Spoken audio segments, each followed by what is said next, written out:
नमस्कार, India news देख रहे हैं आप और मैं हूं आपके साथ सचिन दुबे। शुरुआत करते हैं फटाफट खबरों की। अलीगढ़ मुस्लिम यूनिवर्सिटी के शताब्दी वर्ष समारोह को बतौर मुख्य अतिथि मुख्य प्रधानमंत्री नरेंद्र मोदी संबोधित करेंगे। उनका यह संबोधन ऑनलाइन होगा। पीएम मोदी के साथ ही केंद्रीय शिक्षा मंत्री रमेश पोखरियाल निशंक भी इस समारोह में शामिल होंगे। ऐसे 56 साल बाद होने जा रहा है जब देश का प्रधानमंत्री एएमयू के कार्यक्रम को संबोधित करेगा। इससे पहले साल 1964 में तत्कालीन प्रधानमंत्री लाल बहादुर शास्त्री एएमयू गए थे। लाल बहादुर शास्त्री ने एएमयू के दीक्षांत समारोह को संबोधित किया था। पीएम नरेंद्र मोदी के संबोधन के मद्देनजर एएमयू प्रशासन ने अपनी पूरी तैयारियां कर ली हैं। एएमयू के आधिकारिक बयान के मुताबिक इस ऐतिहासिक अवसर को यादगार बनाने के लिए प्रधानमंत्री विशेष डाक टिकट भी जारी करेंगे। दिल्ली की सीमाओं पर जारी किसानों के आंदोलन 27 दिनों से जारी है। कृषि कानूनों के खिलाफ किसानों का आंदोलन रफ्तार पकड़ रहा है। आंदोलन के बीच सरकार ने फिर किसानों से बातचीत की पहल की है। कृषि मंत्रालय ने किसान संगठनों को एक चिट्ठी लिखी है जिसमें सरकार की ओर से बातचीत की मंशा जाहिर की गई है। बातचीत के न्योते पर सिंगू बॉर्डर पर किसान नेताओं की बैठक होगी जिसमें आगे रणनीति पर चर्चा होगी और सरकार के वार्ता के न्योते पर बातचीत होगी। किसानों ने सरकार के खिलाफ पूरी एक बार फिर से हुंकार भर दी है। पीएम मोदी के मन की बात के दौरान थाली पीटकर करेंगे विरोध। 25 से 27 दिसंबर तक हरियाणा के किसान नाकों पर नहीं देंगे टूल। पलवल में NH-19 पर किसानों का धरना 20वें दिन भी लगातार जारी। कड़ाके की ठंड के बीच किसान धरने पर बैठे हुए हैं। किसानों के धरने की वजह से पलवल में लगातार जाम भी लगा हुआ है। आज फिर 11 किसान 24 घंटे की भूख हड़ताल पर हैं तो हार्ट अटैक आने की वजह से किसान नेता को निजी अस्पताल में भर्ती भी करवा दिया गया। दिल्ली बॉर्डर पर किसानों ने एक बार फिर से NH-9 को पूरी तरह से जाम कर दिया है। दिल्ली से गाजियाबाद आने वाले लेन पर भी किसान बैठे हुए हैं। किसानों का आरोप है कि कुठार, पुरानापुर आदि ये यूपी गेट पर आ रहे किसानों की ट्रॉलियां रुकी जा रही हैं, जिसके बाद किसानों ने NH-9 को पूरी तरह से बंद कर दिया है।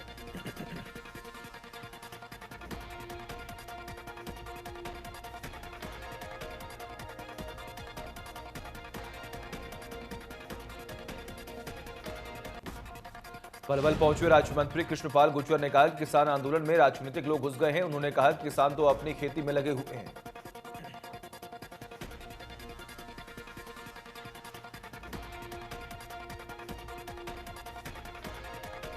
कृष्णपाल गुर्जर ने कहा कि विपक्षी दलों में राज्य में किसानों पर लाठियां और गोली चलती थी। हमने देखी है किसान आंदोलन के दौरान ऐसे ही कुछ लोग राजनीतिक लाभ के लिए किसी के बहकावे में आकर धरने पर आकर बैठ गए हैं।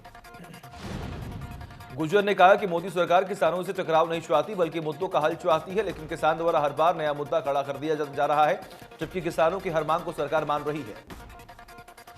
उन्होंने कहा जहां सरशील इमाम उमर खालिद भिंडरवाला के पोस्टर लगाए जाते हैं और देश विरोधी दंगा फैलाने वालों की रिहा करने की मांग की जा रही है। गुर्जर ने कहा कि देश के लोग ये बात अब समझ चुके हैं कि असली किसान अपने खेतों पर अपने कामों में लगा हुआ है।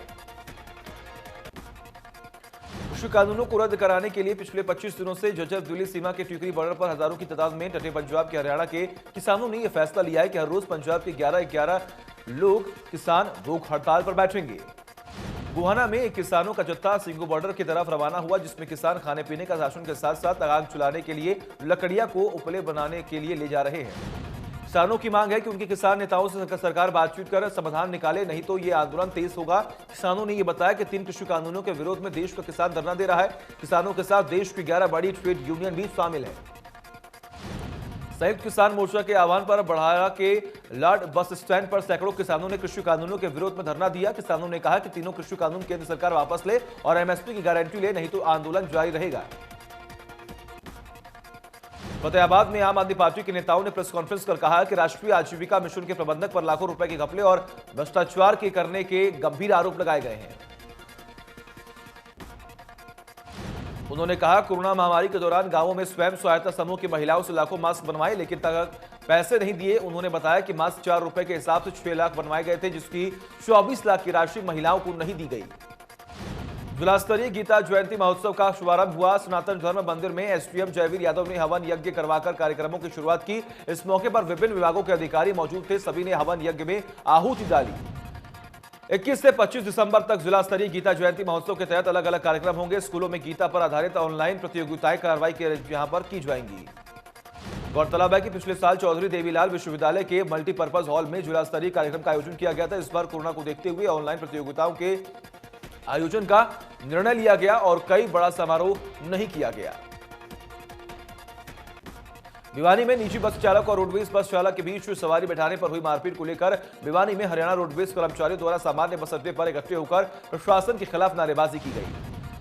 प्रदर्शन कर रहे कर्मचारियों का यह कहना है कि रोडवेज चालक और परिचालक के साथ हुई मारपीट मामले को लेकर प्रशासन ने अभी तक कोई भी कार्रवाई नहीं की है। इसी को लेकर आज हमने प्रदर्शन कर प्रशासन को जगाने का काम किया है। फतेहाबाद में छेड़छाड़ के मामले में लेकर सरेआम पिटाई कर दी गई और उसका वीडियो आया सामने। गांव मेहूलाल की घटना, पीड़ित के बयान पर पुलिस ने केस दर्ज किया।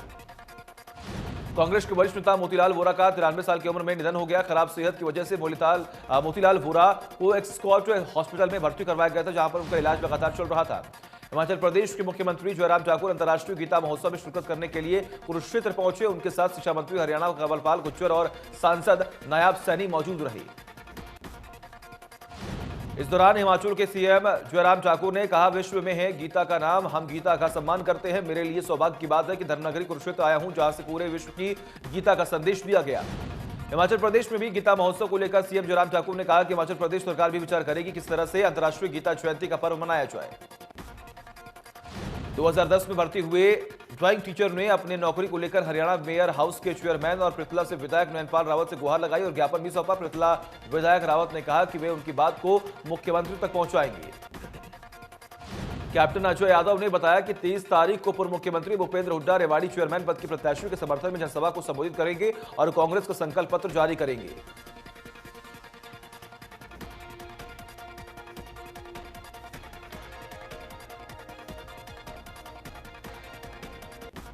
अंबाला नगर निगम चुनाव में हरियाणा जनचेतना पार्टी की लोकप्रियता को देखकर विरोधियों के पसीने छूटने लगे हैं। ये बात पार्टी की तरफ से इस वजह से कही गई है क्योंकि एडवोकेट संदीप सचदेवा और बीजेपी के नगर निगम चुनाव संयोजक द्वारा हरियाणा जनचेतना पार्टी पर आरोप लगाए गए हैं कि जिसका पार्टी ने पूरी तरह से खंडन कर दिया है।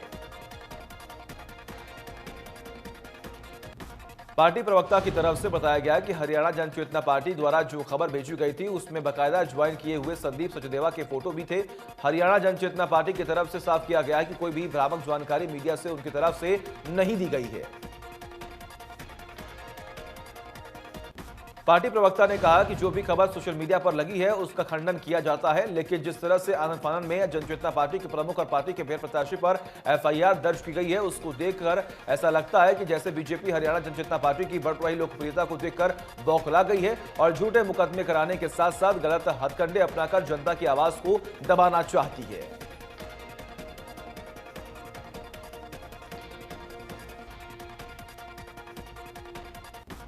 हरियाणा जनचेतना पार्टी अंबाला में उन मुद्दों को उठा रही है जिसको सरोकार थी सीधे जनता से है। पार्टी की मेयर पद की प्रत्याशी शक्ति रानी शर्मा लगातार अंबाला को स्वच्छ और सुंदर बनाने की बात कहते हुए जनता के बीच जा रही हैं और अब इसका असर भी देखने को मिल रहा है। जैसे ही शक्ति रानी शर्मा ने शहर की गंदगी का मुद्दा उठाया, वैसे ही निगम की तरफ से सफाई का पर ध्यान दिया जाने लगा है। निगम के कर्मचारी ड्रेस पहनकर डोर टू डोर कूड़ा इकट्ठा करने पहुंचने लगे हैं। स्थानीय निवासियों की माने तो पहले ऐसा कुछ भी नहीं था, लेकिन अब सफाई कर्मी ड्रेस पहनकर कूड़ा इकट्ठा करने पहुंच रहे हैं।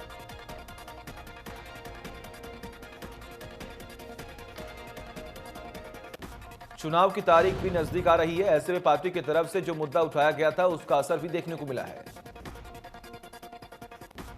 हरियाणा जनचेतना पार्टी के मेयर पद की प्रत्याशी शक्ति रानी शर्मा ने कहा कि अगर ये काम लगातार हो तो जनता को दिक्कत नहीं होगी, लेकिन चुनाव में मुद्दा उठाने के बाद ये सफाई सिर्फ दिखावा है। उन्होंने कहा कि हरियाणा जनचेतना पार्टी के जीतने के बाद रोज डोर टू डोर कूड़ा इकट्ठा किया जाएगा और अंबाला को हरियाणा का नंबर 1 शहर बनाने पर जोर दिया जाएगा।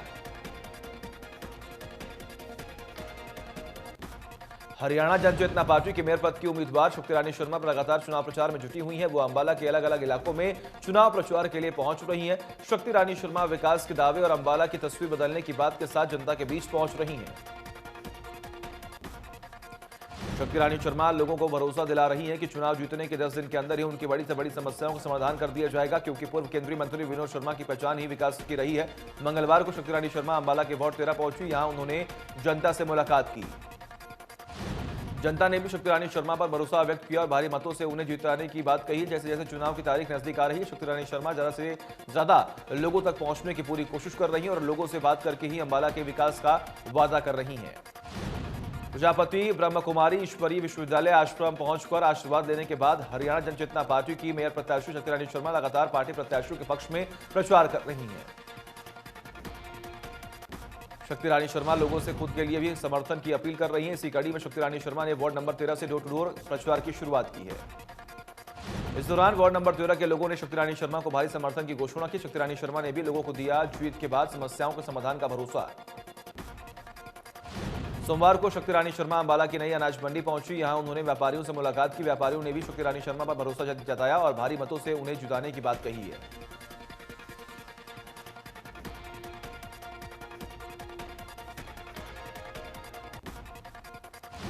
शक्ति रानी शर्मा के लिए उनकी बहू ऐश्वर्या शर्मा और प्रीति शर्मा की लगातार चुनाव प्रचार में जुटी हुई है। सोमवार को प्रीति शर्मा वार्ड 10 पहुंची और अंबाला से मेयर पद की प्रत्याशी शक्ति रानी शर्मा के लिए वोट की अपील की। वार्ड नंबर 10 में स्थानीय लोगों ने प्रीति शर्मा का स्वागत किया। इस दौरान प्रीति शर्मा ने लोगों से वादा किया कि निगम चुनाव जीतने के 10 दिन के अंदर उनकी समस्या का समाधान शक्ति रानी शर्मा की तरफ से करवा दिया जाएगा। हरियाणा जनचेतना पार्टी की मेयर पद की प्रत्याशी शक्ति रानी शर्मा के लिए उनकी बहू ऐश्वर्या शर्मा भी लगातार चुनाव प्रचार करती हुई दिखाई दे रही हैं। ऐश्वर्या शर्मा सोमवार को अंबाला के वार्ड 4 में पहुंची, जहां उन्होंने शक्ति रानी शर्मा के लिए वोट की अपील की। महिला कार्यकर्ताओं के साथ ऐश्वर्या शर्मा वार्ड 4 में चुनाव प्रचार कर रही थी। वो एक एक व्यक्ति के पास पहुंचकर समर्थन की अपील करती हुई दिखाई दी। ऐश्वर्या शर्मा ने दुकानदारों से भी मुलाकात की और अंबाला के विकास के नाम पर वोट देने की अपील भी की है। हरियाणा जनचेतना पार्टी का चुनाव प्रचार जोरों शोरों से शुरू हो चुका है। इसी को लेकर कार्तिकेय शर्मा ने वार्ड नंबर 7 में प्रचार किया। उन्होंने अपनी माताजी शक्ति रानी शर्मा के लिए लोगों से वोट की अपील की। अंबाला में निगम चुनाव प्रचार के दौरान अंबाला विकास मंच पार्टी का हुड़दंग देखने को मिला। मॉडल टाउन में कार्यकर्ताओं ने गाड़ी की छत पर दरवाजे पर चढ़कर मचाया उत्पात। कैथल के पिंचुपुरा के गोपी कार्टून मिल में आग लगने से लाखों रुपए की कपास जलकर हो गई राख। 3 घंटे की मजबूरी मशक्कत के बाद फायर ब्रिगेड की 3 गाड़ियों और पानी के 4 कैंटरों ने आग लग गई। करनाल में करोड़ों रुपए के चावल घोटाले के साथ पहली बार बड़ी कार्रवाई करने की तैयारी में की गई है। एसवीएमआर का चावल नहीं लौटाने वाले 16 राइस मिलों की कुर्की के ऑर्डर निकाल दिए गए हैं। ये मिलकर सरकार का करीब 60 करोड़ 48 लाख 58 हजार रुपए का चावल डकार गए हैं। इनसे रिकवरी नहीं होने के चलते प्रशासन की तरफ से इनकी प्रॉपर्टी बेचकर राशि पूरी करने की कार्रवाई की जाएगी। सिरसा पुलिस ने सूचना के आधार पर कार्रवाई करते हुए अवैध हथियारों का जखीरा बरामद मामले में एक और आरोपी को गिरफ्तार कर लिया है और उसके कब्जा में 5 अवैध पिस्तौल बरामद करने में सफलता हासिल की है। पकड़े गए आरोपी की पहचान अवतार सिंह और फलाडी निवासी हारूवाल जिला गुरदासपुर पंजाब के रूप में हुई है। आरोपी के पास से 5 अवैध पिस्तौल, 1 जिंदा कारतूस और 47 खाली कारतूस के साथ गिरफ्तार किया। करनाल के गगसीना तेहरे हत्याकांड के 4 आरोपियों को करनाल पुलिस की CI 1 की टीम ने गिरफ्तार कर लिया। पुलिस ने करनाल के असंध हल्का कोर्ट में चारों आरोपियों को पेश किया। जज्जर की PNDT टीम ने डॉक्टर अंशुल त्रिपाठी के नेतृत्व में दिल्ली में लिंग जांच करने वाले एक गिरोह के 3 सदस्यों को काबू में किया है और जांच लगातार जारी है। नशे के खिलाफ चलाए जा रहे विशेष अभियान के तहत CI टुहाना ने क्षेत्र के गांव भीमेवाला से एक व्यक्ति को गिरफ्तार कर 250 ग्राम अफीम बरामद करने में सफलता हासिल की है। DSP बीरम सिंह ने बताया कि एक व्यक्ति संदिग्ध दिखाई दिया जो पुलिस को देखकर चलने लगा, जिसकी शक के आधार पर काबू कर टीम के लोगों ने तलाशी ली तो 250 ग्राम अफीम बरामद हुआ, जिसे मौके पर ही गिरफ्तार कर लिया गया।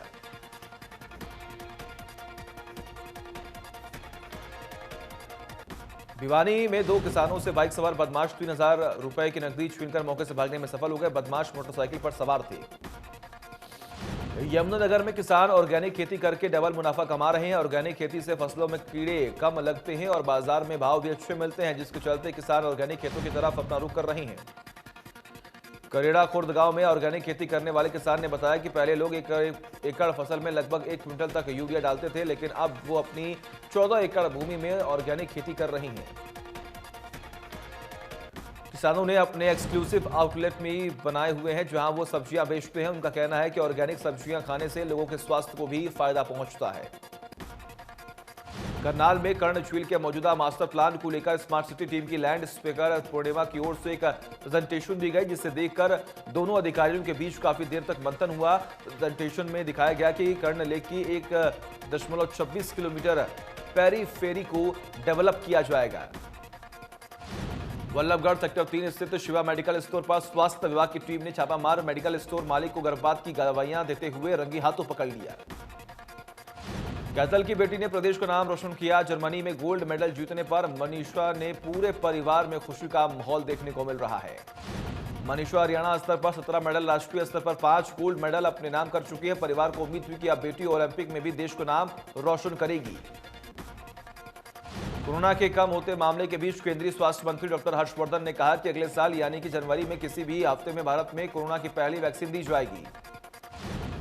स्वास्थ्य मंत्री डॉक्टर हर्षवर्धन ने रविवार को कहा कि सरकार वैक्सीन की गुणवत्ता, सुरक्षा और उसके सटीक होने में किसी तरह का समझौता नहीं करना चाहती है। डॉक्टर हर्षवर्धन ने कहा कि वैक्सीन की क्वालिटी से हम किसी तरह का समझौता नहीं करना चाहते। स्वास्थ्य मंत्रालय ने कहा कि देश में इस वक्त कोरोना के 6 वैक्सीन का क्लिनिकल ट्रायल चल रहा है और ये वैक्सीन विकास के अलग अलग स्तर पर है। उन्होंने कहा कि हो सकता है कि जनवरी के किसी भी सप्ताह में हम भारत के लोगों को कोरोना का पहला वैक्सीन दे सकने की स्थिति में होंगे। स्वास्थ्य मंत्री हर्षवर्धन ने कहा कि संभावना है कि कोरोना की खतरनाक दौर खत्म हो गया, लेकिन अभी भी सावधानी की कड़ी जरूरत है। हमें कोविड व्यवहार का पालन अभी भी करने की जरूरत है। हमें अभी ज्यादा रिलैक्स नहीं हो सकते हैं, रिलैक्स नहीं हो पाएंगे हम। स्वास्थ्य मंत्री ने कहा कि जनवरी से कोरोना वैक्सीन संभव है, किसी भी हफ्ते में टीकाकरण हो सकता है। सरकार ने 5 कैटेगरी बनाई है। पहले नंबर पर स्वास्थ्यकर्मी, दूसरे नंबर पर बुजुर्ग हैं। ब्रिटेन के बाद अब इटली में कोरोना वायरस के नए स्ट्रेन का पता चला। इटली के स्वास्थ्य मंत्रालय के मुताबिक ब्रिटेन से आए एक मरीज में कोरोना के नए स्ट्रेन मिले हैं। ब्रिटेन में कोरोना वायरस का नया स्ट्रेन सामने आया जो काफी खतरनाक है। इसके बाद यूरोप में कई देशों के यूके जाने वाली फ्लाइट पर रोक लगा दी गई है। ब्रिटेन से आने वाली उड़ानों पर 31 दिसंबर तक रोक। कोरोना के नए स्ट्रेन के खतरे को देखते हुए सरकार ने लिया फैसला। स्वास्थ्य मंत्री बोले, डरने की जरूरत नहीं, सरकार अलर्ट। देश में 24 घंटे में 19,141 नए केस मिले। 300 मरीजों की मौत हुई। 1,75,00,000 से ज्यादा टोटल केस हुए। 2,90,000 से अधिक एक्टिव केसेस। दिल्ली पर कोरोना का शिकंजा 24 घंटे में सामने आए। 803 नए मामले, 27 लोगों की हो चुकी है मौत। 9,000 से अधिक केसेस एक्टिव। महाराष्ट्र में कोरोना से एक दिन में हुई 55 मरीजों की मौत। कुल मौत का आंकड़ा हुआ 48,801 पार। अब भी 59,469 केसेस एक्टिव। महाराष्ट्र में नगर निगमों में नाइट कर्फ्यू का ऐलान कर दिया गया। बताया जा रहा है कि महाराष्ट्र सरकार ने यह निर्णय ब्रिटेन में कोरोना के नई स्ट्रेन के मद्देनजर लिया है। उद्धव सरकार के नए आदेश के मुताबिक नाइट कर्फ्यू रात 11 बजे से सुबह 6 बजे तक रहेगा। ये 5 जनवरी 2021 तक चलेगा। नाइट कर्फ्यू के दौरान 5 से ज्यादा लोगों को इकट्ठा नहीं होने दिया जाएगा। सार्वजनिक परिवहन इस दौरान खुला रहेगा। रात में इससे आने वाले लोगों को नहीं रोका जाएगा। उद्धव सरकार ने एक और अहम फैसला लिया जिसके मुताबिक अब यूरोपीय देशों और मिडिल ईस्ट के देशों से आने वाले यात्रियों को अनिवार्य इंडस्ट्रियल और इंस्टीट्यूशनल क्वारंटीन से गुजरना होगा। तमिलनाडु में कोरोना से हाहाकार। एक दिन में आए 1,071 नए मामले। अब भी 9,000 से अधिक केस एक्टिव। अभी तक 11,995 से अधिक लोगों की हो चुकी है मौत। उत्तर प्रदेश में कोरोना से लोगों का बुरा हाल। एक दिन में मिले 990 नए मामले। अब तक 5,50,587 से ज्यादा मरीज हुए स्वस्थ। 16,822 केस एक्टिव। राजस्थान में कोरोना के 11,000 से अधिक केसेस एक्टिव। एक दिन में 913 नए मरीज आए सामने। मरीजों का आंकड़ा हुआ 2,99,000 के पार। आंध्र प्रदेश में एक दिन में आए कोरोना के 214 नए केस। मरीजों का आंकड़ा हुआ 8,78,000 के पार। 3,000 से ज्यादा केसेस एक्टिव। पूरी दुनिया में कोरोना के आंकड़े हुए 7,77,00,000 के पार। अब तक 17,08,000 से अधिक मरीजों ने गंवाई जान। पूरी दुनिया में अब 2,14,00,000 के पार कोरोना के एक्टिव केसेस। अमेरिका में बढ़ी ठीक होने वालों की तादाद। कुल मरीजों की संख्या हुई 1,84,00,000 के पार। अब तक 1,08,00,000 से अधिक मरीज हो चुके हैं स्वस्थ। कोरोना के मामले में पूरी दुनिया में तीसरे नंबर पर ब्राजील। अब तक 1,87,000 से अधिक मरीजों ने कोरोना को चलते गंवाई जान। कुल मरीजों की संख्या हुई 72,64,000 के पार। रूस में कोरोना के मरीजों की लगातार बढ़ रही संख्या। कुल मरीजों की संख्या हुई 28 लाख के पार। अब भी 5,31,000 से ज्यादा केस एक्टिव। 51,351 मरीजों की हो चुकी है मौत। अमेरिका के नव निर्वाचित राष्ट्रपति जो बाइडेन के सार्वजनिक रूप से कोरोना वायरस वैक्सीन की पहली डोज ली। बाइडेन ने न्यूयॉर्क डिलावियर के क्रिस्टियाना अस्पताल में फाइजर इंक कोविड-19 वैक्सीन का डोज लिया। अमेरिका जनता को वैक्सीन की सुरक्षा को लेकर आश्वस्त करने की कोशिश के तहत इस कार्यक्रम का सीधा प्रसारण किया गया। बाइडेन ने लोगों से सावधानी बरतने की अपील भी की है। रोहतांग में अटल टनल खुल जाने से लाहौल घाटी के विंटर टूरिज्म की संभावना बढ़ी है। घाटी में शीतकालीन साहसिक खेलों की संभावनाओं को तलाश करने के लिए एक पर्वतारोही विशेषज्ञ टीम आइसी क्लाइंबिंग की संभावनाओं को तलाशने लाहौल घाटी पहुंची है। घाटी में आइस क्लाइंबिंग की जगह चिन्हित की गई है। इस दौरान उन्होंने कहा कि आइस क्लाइंबिंग कर युवाओं को इस ओर प्रेरित कर रहे हैं। विशेषज्ञ मानते हैं कि आइस क्लाइंबिंग के जरिए लाहौल में ग्रामीण पर्यटन को संजीवनी मिलेगी। घाटी में भौगोलिक पृष्ठभूमि आइस क्लाइंबिंग के साथ ice hockey, skiing, sledging, winter campaigning के लिए माकूल है। इससे युवाओं को रोजगार के अवसर उपलब्ध होंगे। पर्वतारोही भरत भूषण जो पिछले 10 सालों में इस क्षेत्र में काम कर रही हैं।